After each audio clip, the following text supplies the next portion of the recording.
You're listening to the Bahá'í World News Service.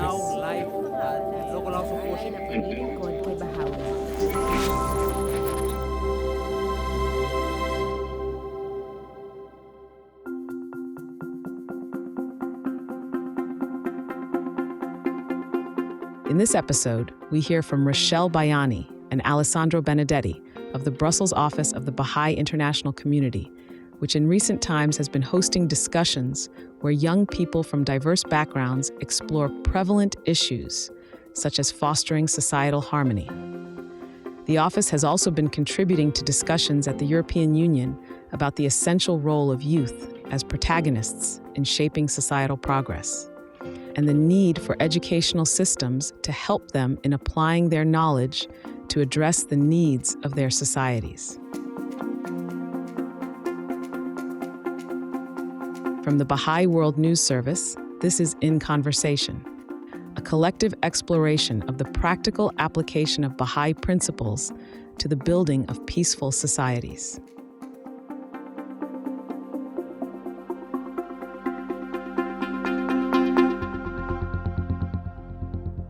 Alessandro, as you're aware, our office has recently made a contribution to the European Youth Strategy, which is a strategy that is meant to frame the engagement of the European Union in the area of youth policy. And one of the first points that document, that contribution makes, is really that we have to learn to see youth as protagonists of their social environments. That we shouldn't just assume that youth are passive bystanders of a world they inherit, but really that they are the ones that can help to reimagine that world and reshape that world. Yeah, because there's at times a misunderstanding also on how they can channel their energies and capacity and talents and towards advancement actually and progress of certain social issues.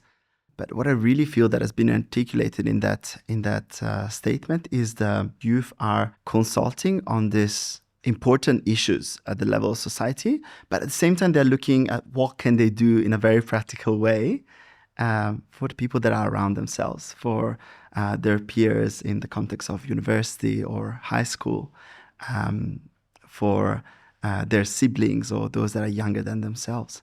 That's so interesting because actually now thinking back about one event we hosted at the Bahá'í International Community Brussels office. That event took place during the European Youth Week. Mm-hmm. And the event was about the capacity of youth in bringing together populations of different backgrounds. And we had on one hand members of EU institutions present at the event, but on the other hand also really youth that are working in neighborhoods, in cities, in villages, in towns, and really who think about this question. So during this event, for example, one of the youth really highlighted that the ability to contribute to the progress of society also depends on how youth are being perceived. Mm-hmm. And that really youth feel if they're not perceived as capable, if they're not seen as protagonists, that also greatly hampers the extent to which they feel they can contribute. Other youth were highlighting that, that they are all youth from different types of populations. Then they're able to read the reality of the country in which they've arrived in a different way than their families are. So in some ways, they then become natural connectors between the communities because they understand the reality of the country in which they are, but also the reality of their own culture, mm-hmm. of their own tradition. And so how then can they be the ones that are having conversations that allow for youth from different kind of communities or populations to really read reality together and try and understand what are the elements of their traditions and their culture that can enrich the conversation they're having. How can we all learn from our culture and tradition and the way maybe we've done things for a while? How can we learn from that and then try and see how will they allow us to advance. So, for example, one idea is that in some cultures, this idea of intergenerational support is very strong. There's a natural, youth take on a natural role to sort of act also as connectors between younger generations, but also the elderly. And so this is something that maybe some other cultures would want to learn about. But also maybe there's space to think about, what elements of these cultures need to be revisited. And I think the youth have that necessary sort of distance from it to be able to sort of do that exercise together. I was thinking of this because the emerging experience in the Baha'i community is also that youth are this bridge towards younger generation. And this is still one of the most important contributions that youth are still making all across the world. And to see now across several neighborhoods in the continent how youth are really taking off the spiritual but also intellectual education of new generation is setting a new standard. And it's in a way it's enhancing also that learning about how a new culture can slowly emerge. That's so beautiful. And it just makes me think of this one example in Belgium, where actually in one of the neighborhoods, a younger group of youth, they realized that the municipality has available funds for service projects. So then they decided to apply to those funds and to propose an intergenerational brunch as part of a series of service projects. And so they received the funds, and they now are hosting periodic intergenerational brunches. And it's beautiful to see, because you have, on one hand, younger generations that come to the brunch, but also then the parents. And so the idea is that the brunch is every time about a different theme. So, for example, one of the themes was about how do we prevent bullying? What does that look like? And so the parents discussed that amongst themselves, the youth discussed it. And so that brunch became this moment for a collective conversation between generations, trying to really read a certain challenge society is facing, and then trying to think, what are the solutions we can bring to that? And what I found particularly touching is then when the municipality asked them to come and present what they'd done, one of the participants, he came to the youth and he said, until now, until this moment, I did not have hope. I did not have hope in this society. And now I have seen you speak. You're all from very different backgrounds, but you spoke with that same clarity of voice and clarity of vision as to where you feel society can go towards.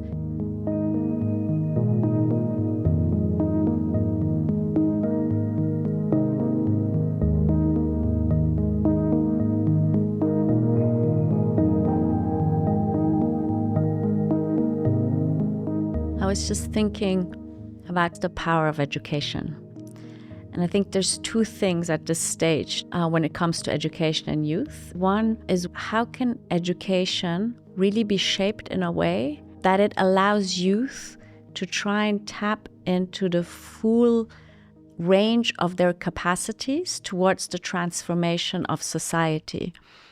And so that education is not just seen as sort of this thing that you do or receive in order to be employable afterwards, but that education becomes this broader thing that allows you to think, how do I gain the necessary skills and capacities so that I can, through my work, contribute meaningfully to the progress of society. The other thing is really, how do we build an educational system that nurtures this understanding of the oneness of humanity from an early age onwards? Yeah, well, the Baha'i community in Europe and in other places across the globe are trying to rethink of these systems of education at the local level that are really integrating with this dimension of spiritual and intellectual education. So this realization that as human beings, we are able to mirror forth qualities that do not only concern our intellectual life, but they're actually it's a potentiality that we have inside of us, and that can be expressed and can be nurtured through education. I'm thinking of another program that has been developed by the Baha'i community that is helping youth then navigate through the years of university, which can be quite a difficult time, with this consciousness that of human reality as being both spiritual in nature, so like can be understood through the lens of religion, but also material that can be understood through the lens of science. And it's and saying that is a challenging time because in university you have these different forces or prevalent ideas that see maybe certain fields from a very materialistic lens.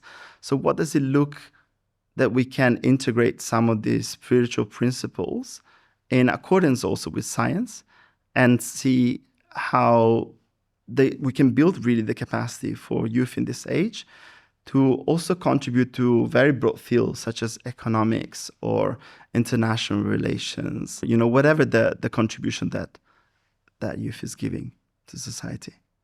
That's beautiful, because in our office, there's many friends serving who have gone through this program that you have just described. And it really allowed them to take a seat back, look at the area that they're studying, and really try and think, what are the assumptions? Do I agree with these assumptions? Are they the correct assumptions? Or maybe do we first need to have a conversation about these assumptions? And I think it gives them sort of a mindset through which they can analyze any subject at a very profound level. And what is beautiful is now we're seeing, for example, some youth that have gone through the material, also who are then who are studying the same field or having the same interest. They're gathering, they're trying to think about this field, they're trying to think about, how do some of the teachings that are contained within the Baha'i faith, how do they relate to this field that I'm trying to study? Or how do certain concepts, such as the oneness of humanity, how does that idea find expression, for example, in architecture? How does it find expression in the field of agricultural studies? So they're really able to very profoundly think about some of these questions. Yeah, I was thinking of actually an example from my own life. I was just remembering as you were speaking, the first day I was in university. I think the very first lecture I had actually was on microeconomics, and I remember the topic of discussion was how human beings are seen as lazy, greedy, and self-interested. And that this assumption about human existence shapes basically every other theory that we have in the field of microeconomics. And it just has profound implications on how a certain field or part of a certain field is actually understood and it's being conceptualized, and the theories that are being built upon that foundation. So what would it look like, for example, if we were to imagine human existence from a different paradigm, and as endowed with this capacity to actually be generous? And I don't want to reduce a very complex topic, but at the same time, one can see the implication of how powerful it is for youth as they're embarking on this study. It's not just to simply take on those assumptions and just say, okay, well, I take it and I apply it, but also to really challenge, because this is also something that we often talk in the educational system about, having this capacity of critical thinking. And yet at times also we seem to reinforce generation after generation some deeply held assumptions. And of course, we're not seeing this in a way that is being criticized the entire system, but we must really rethink some of those ideas and say, do they still hold valid?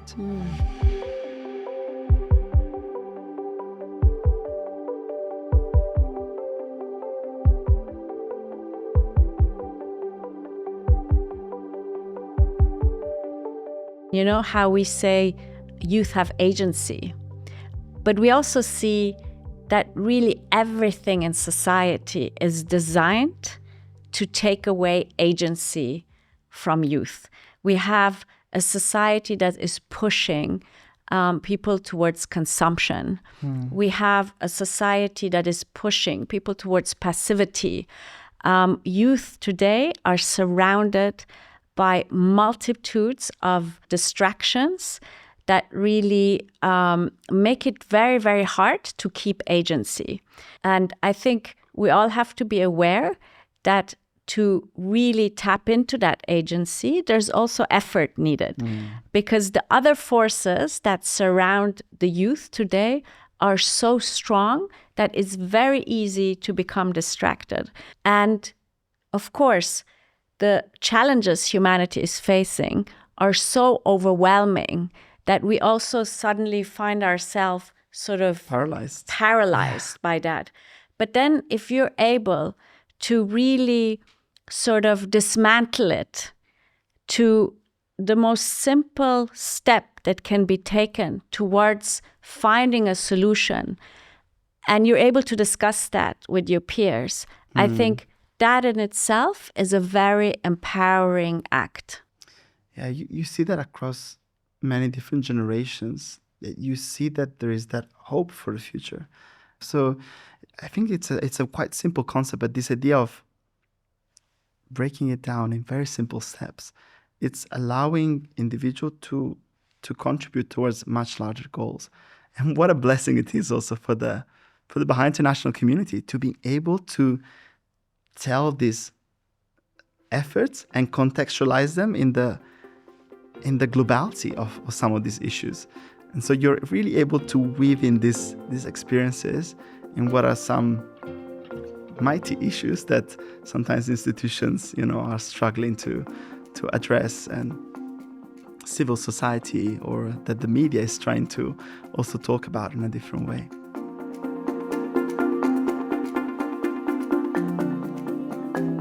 You've been listening to In Conversation, a podcast series from the Bahá'í World News Service.